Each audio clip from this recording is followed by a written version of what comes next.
400. 400 years. When I look at my people, I see 400 years of death, destruction, slavery. I see 400 years of not being able to read, 400 years of not being able to write, 400 years of not being able to build the proper family structure, 400 years of death. This 400-year process has given my people a significant name when we are identified in the scriptures. And that is the name of a dead people. We are a dead people. That's right. But we're not dead in the sense that we were recently murdered or recently killed. Each and every one of us in this room, in this day and time, we were born dead. When we first came out the womb, we came out the womb dead. So we're not dead only in the traditional sense, but we're dead in the sense that we were never alive, ever, as a people today. Understanding that when I talk to my people, to me, it is a resurrection, but it's more than a resurrection that I'm trying to give them. All praise due to Allah. What it is more of a birth. With every birth, you go through 3 trimesters. So when I hear the question asked, well, was wireless necessary? Was Farrakhan necessary? When I hear these questions asked, they were just as necessary as the first, second, or third trimester in growing a life. Now we are in what we like to call the third res, or the third, what I like to call the third trimester. A lot of the brothers and sisters we see, although they came to the nation of their own free will, they had a voice. They had a messenger calling them. They had a Farrakhan calling them. But as in with that third trimester, when a baby calls himself back into life, I see that same thing happening today with my brothers.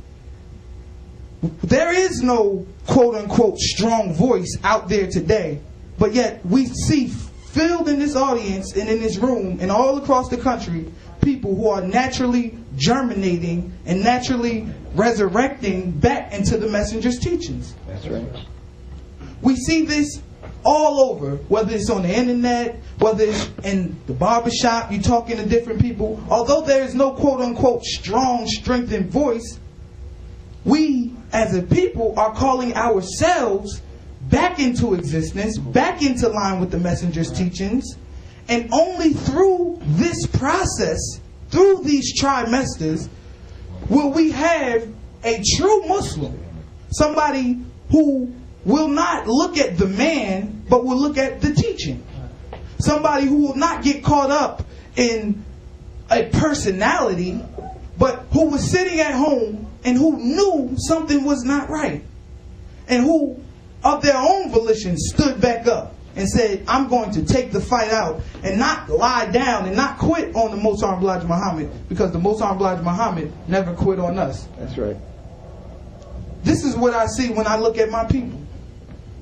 As Muslims, you know, I have to say this. Too much do we dilly-dally around the teachings of the Most Honorable Elijah Muhammad. And I'm tired of it. We scared now to get back to the strong teaching of the Most Honorable Elijah Muhammad. I don't hear him talking about a mother plane anymore. I don't hear him talking about a ship that sits 5 miles outside the Earth's atmosphere, that's half mile by half mile square with a total radius of 2 miles. We fear to talk about these things all of a sudden. I don't hear the black man standing up and calling the white man for what he is and what he has always been. We scared now. We have went away from that true, powerful teachings of the Most Honorable Elijah Muhammad, and our people suffer as a result. Right. We watching Sean Bells get shot down in the street. That's right. Protest. We're watching the Gen 6 being locked up. No protest. I'm not talking about the type of protest that you're going to go to and then it lasts 2 days and then they go right back to the same stuff they've been doing because they know you can't get off another week in a row to come back down there and protest again, so they do it right again. I ain't talking about that type of protest. I'm talking about the type of protest that cause revolution, that cause revolt, that gets people to changing certain things around. You understand what I'm saying? That's the type of protest I'm talking about. We don't do this any longer. Brothers and sisters, as followers of the Most Honorable Elijah Muhammad, it is not only our purpose, it is our obligation to our people to make sure that they know and that they understand the teachings of the Most Honorable Elijah Muhammad, and that they know and that they understand the significance of the time. This is something we do not discuss any longer.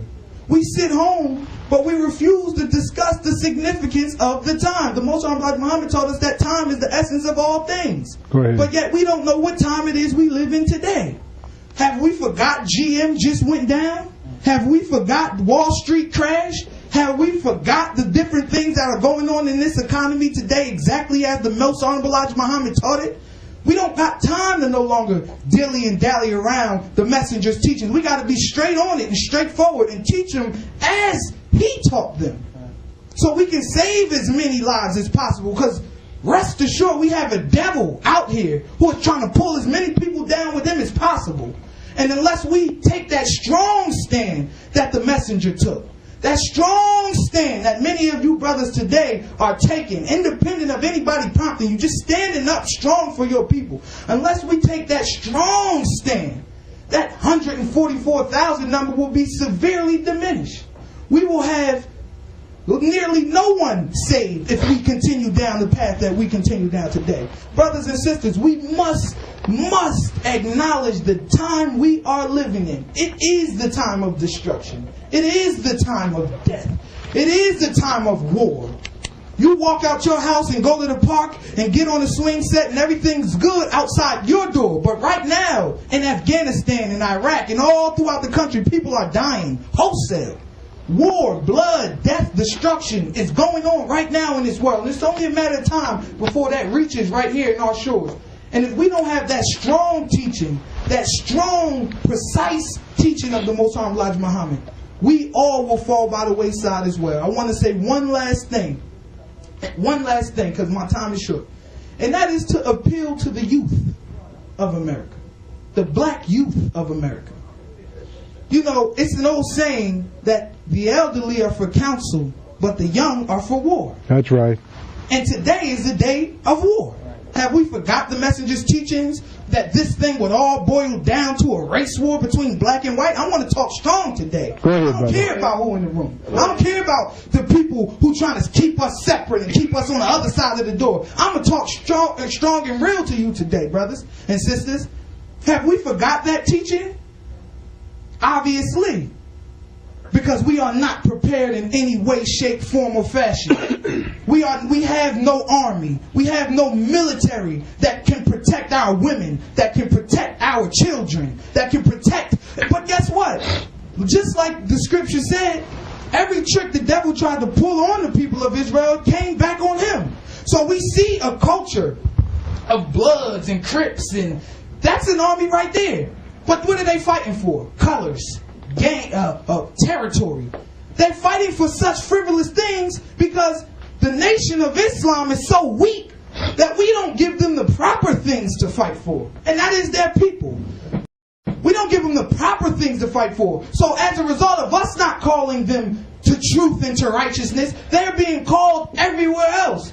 But I promise you, if we stand up strong, hard, and teach as the messenger taught, just like in the 80s, just like in the 50s, just like in the 30s, they will stand up. Our army will be rebuilt. And we will have exactly what we need to defend ourselves, our families, and our children against the devil that has never left the scene. And that is still here, lying in your straight path. All praise is due to Allah.